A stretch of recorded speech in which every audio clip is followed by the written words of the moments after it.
मीठी चीज वहां पे खुली नहीं रखेंगे। ऐसा कोई भी प्रोग्राम जैसे आज अपन कर रहे हैं, ऐसा जहाँ मधुमक्खी का छत्ता है नहीं करना है। कोई मशीन नहीं चलानी है, कोई शोर वाला काम नहीं करना है। इससे मधुमक्खी को खतरा महसूस हो सकता है और उसका झुंड आपके ऊपर अटैक कर सकता है। तो ये सावधानी रखनी है। यदि मधुमक्खी का झुंड अटैक कर दे तो सीधी लाइन में चलना है, आगे पीछे नहीं भागना है।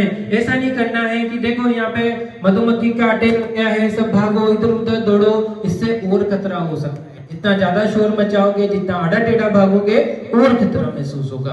तो सीधी लाइन में चलना है। यदि कार है अंदर छुप जाओ, कोई कमरा है अंदर छुप जाओ। बट मधुमक्खी के खतरे से बचने के लिए पानी में नहीं कूदना है। यदि आप नदी के किनारे हो, आप सोचो मैं पानी में कूद जाता हूँ, ये मधुमक्खी का झुंड चला जाएगा, नहीं। मधुमक्खी को जिस चीज से खतरा महसूस हुआ है वो याद रखिए। जब आप वापस पानी से निकलोगे वापस अटैक होगा, तो वहां नहीं जाना है।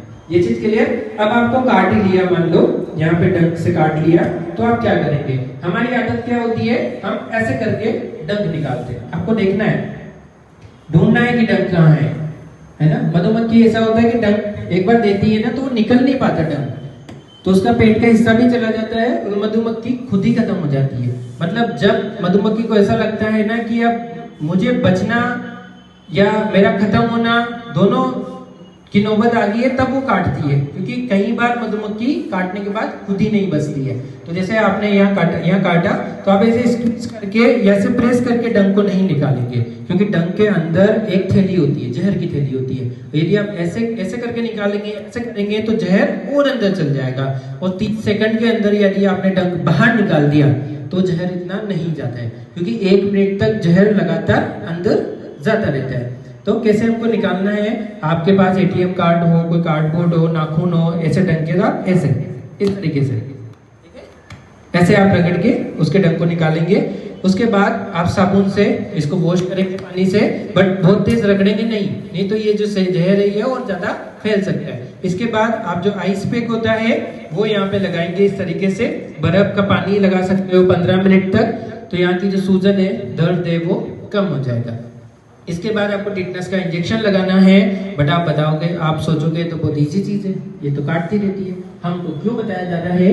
ये एलर्जी केवल स्किन में हुई है। यदि ये एलर्जी यहाँ चली जाए, किसी के चेहरे पे सूजन आ जाए, गले में सूजन आ जाए, सांस लेने में दिक्कत होने लग जाए, चक्कर आने लग जाए, उल्टी शुरू हो जाए, मतलब स्किन की एलर्जी शरीर में चली गई है, ये गंभीर एलर्जी शुरू हो गई है। यदि मिनट्स में आपने कुछ नहीं किया तो ये पर्सन या बेहोश हो सकते हैं, इनके मल्टी ऑर्गन फेल हो सकते हैं और ये खत्म भी हो सकते हैं। तो यदि ऐसे डेंजर साइन दिख रहे हैं, फटाफट पास के हॉस्पिटल पहुंचना है। तो यदि आपके पास एलर्जी से बचने की लेवोसिट्राजिन ऐसी कुछ गोली है तो आप ले सकते हो। तो यदि आपको लगाना है तो ये कैलामाइन लोशन हम इस किट के साथ देते हैं, वो आप लगा सकते हो। या बीटामेथासोन की क्रीम है, जो एंटीबैक्टीरियल क्रीम है, वो आप लगा सकते हो। बाकी और कुछ आपको इसमें अप्लाई नहीं करना है। तो जब आप हॉस्पिटल है तो आप वो जो एलर्जी की गोली है वो अपने जेब में भी रख सकते हो। तो इस तरीके की सावधानी हमें यहाँ पे रखनी पड़ेगी। इसके बाद हम यहाँ पे देखते हैं कुछ स्नैक्स के बारे में बता देते हैं। अच्छा, ये कौन सा सांप है पहचानते हैं? वाइपर और कोबरा और कोई पहचानना चाह रहे हैं? ब्लैक बाम्बा, ठीक है। कॉमन कैट, बहुत बढ़िया। क्या नाम है सर आपका? अजय जी के लिए जोरदार तालियां। ये कॉमन कैट है, रात को 10 बजे से सुबह 5 के बीच ये निकलता है। जो जमीन पे सोते हैं उनको काटता है, क्योंकि इसको ठंडाई में गर्म टेम्परेचर चाहिए होता है, इसलिए अपनी बॉडी के कांटेक्ट में आता है ये। और जो जमीन पे सोते हैं गांव में, उनके शरीर में आ जाता है। और जब काटता है तो इसमें कोई निशान नहीं रहता। मच्छर के काटे जैसा निशान होगा, कोई दर्द नहीं होगा, कोई सूजन नहीं होगी। और इसके जो लक्षण आते हैं ना, जैसे आंखों के पलकों के नीचे आना, आवाज में लड़खड़ाहट होना, सांस में तकलीफ होना, ये सब 12 से 24 घंटे बाद में आते हैं। तो यदि आप किसी को इस स्नेक की बाइट हुई और उन्होंने इग्नोर कर दिया, वो हॉस्पिटल नहीं गए, या उन्हें बताया नहीं तो 12 से 24 घंटे बाद इसके लक्षण आएंगे। जब उनको इसका एंटी स्नेक वेनम मिलना चाहिए था वो टाइम निकल चुका होगा और वो पर्सन बचने के मुश्किल में आ जाएगा। इसलिए आपको बैठना जरूरी है। यदि गांव में कोई जमीन में सोते हैं तो मच्छरदानी लगा के सोना चाहिए। यदि ऐसा सांप आपने कहीं देखा है तो और किसी को ऐसा काटा है, ऐसे लक्षण आ रहे हैं जो समझ नहीं आ रहे हैं तो हॉस्पिटल पहुंचाना है। 12 घंटे तक जो सस्पेक्टेड पर्सन है वो हॉस्पिटल में ही रहेगा। और सांप के काटे का एक ही इलाज है एंटी स्नेक वेनम, जो सारे पीएचसी सीएचसी पे अवेलेबल है। इसलिए मरीज को रीएश्योरेंस देना है, मरीज को बताना है सांप कितना भी जहरीला हो उसका तोड़ एंटीडोट हमारे पास है, आप बच जाओगे। क्योंकि ये घबराए इनका हार्ट तेजी से धड़का और ज्यादा जहर यहाँ पे घूम सकता है। आपको पता है ना हार्ट मोटर है, ज्यादा वो फैल सकता है। तो आपको पहली स्टेप यही करनी है कि इनको रीएश्योरेंस देना है। फिर जहाँ काटा है वो इमोबिलाइज करना है, हाथ पैर को ज्यादा हिलाना डुलाना नहीं है। जिनको काटा है वो दौड़ भाग नहीं करेंगे, नहीं तो जहर और ज्यादा फैलेगा। अब यहाँ पे क्या करना चाहिए आप बताइए? रस्सी बांधनी चाहिए, टोर्निकेट मारना चाहिए, वायर मारना चाहिए, कट लगाना चाहिए। इनमें से क्या क्या करना चाहिए? रस्सी बांधना चाहिए, वो कट भी लगाना चाहिए। सो यहाँ पर स्नेक बाइट के केसेस में वो खुद तो निकल नहीं पा रहा है, वो तो उसको तो होश नहीं है ना। आप पानी पिलाओ उस निकलने का तो चीज है नहीं, और आपने पानी दिया तो वो सांस की नली में चला जाएगा और सांस रुक जाएगी। आपने जो बचाने के लिए एफर्ट किया वो गलत पड़ जाएगा। तो जब वो जग जाए, वो बैठ जाए, वो खुद निकलने लायक हो जाए, तब आपको पानी देना है। पानी की कमी नहीं हुई है, हार्ट रुका है तो कंप्रेशन देना है ना, ये चीज ध्यान रखनी है। अच्छा आप आ जाइए इस तारीख पे।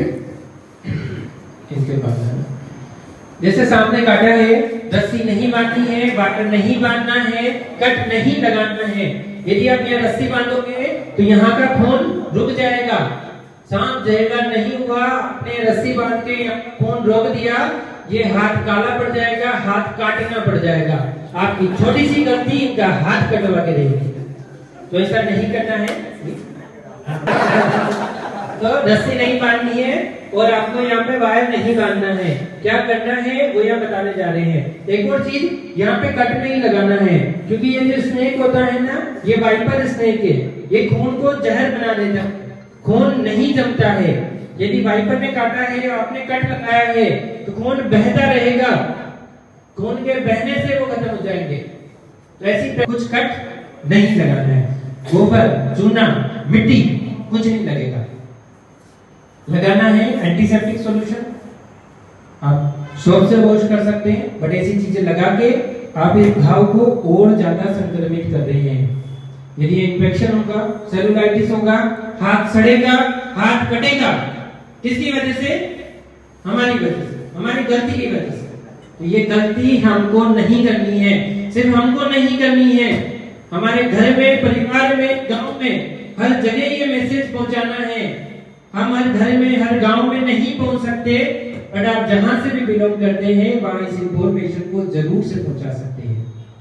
अब हमको क्या करना पड़ेगा कि जैसे यहाँ काटा है तो आपको इस तरीके से कोई भी आप मोटा कपड़ा ले सकते हैं, बैंडेज ले सकते हैं, गरम पट्टी ले सकते हैं, ऐसे आपको ये बांधते जाना है। जैसे अपना हाथ टूटता है तो ऐसे इस तरीके से बांधते हैं, प्लास्टर बांधते हैं ऐसे। फिर यहाँ पे कोई भी स्केल रख लो, लकड़ी रख लो,